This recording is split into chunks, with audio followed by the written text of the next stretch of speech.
मृणालिनी जी सगळा विषय आपल्या समोर आहे, गेली 20 वर्ष 2 दशकं तुम्ही मुंबईतलं आणि महाराष्ट्राचे राजकारण पाहताय, ही अशीच एक चर्चा राहील का खरंच यावेळी काहीतरी पुढचं पाऊल पडेल?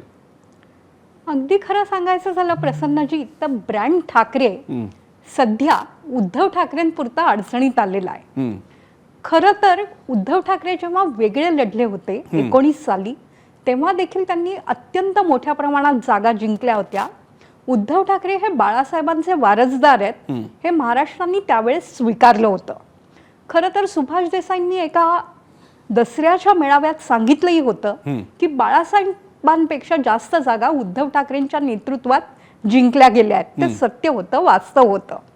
राज ठाकरे देखील राजकारणात अत्यंत दमदारपणे प्रवेशले होते. बाळासाहेब ठाकरे असताना देखील त्यांच्या करिश्म्याचा प्रभाव मुंबईत आणि महाराष्ट्रात दिसला होता. पदार्पणात डबल संख्येत आमदार निवडून आले होते. हा ब्रँडही खालावलाय, पण तो ब्रँड खालावून गेली काही वर्ष झाली आहेत.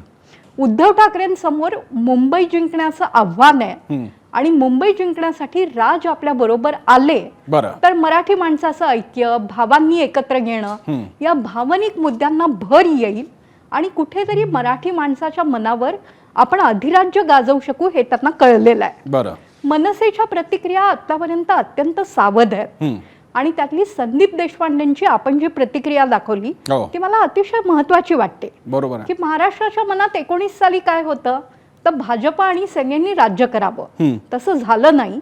त्यामुळे उद्धव ठाकरेंच्या मनात काय आहे असा प्रश्न त्यांनी केलाय. सरळ सरळ दिसतंय उद्धव ठाकरेंच्या मनात भावाला टाळी देण्याची इच्छा आहे, पण भाऊ हा प्रत्येक वेळेला वेगळीच काहीतरी भूमिका घेत स्वतःच्या करिश्म्यानी, स्वतःच्या कर्तृत्वानी अजूनही राजकारणात मतं मिळत नसली तरी ठाम उभा आहे. त्यामुळे दोघं एकत्र येतील का? आले तर मग शिवसेनेचा प्रमुख कोण, शिवसेना नक्की कोणाची?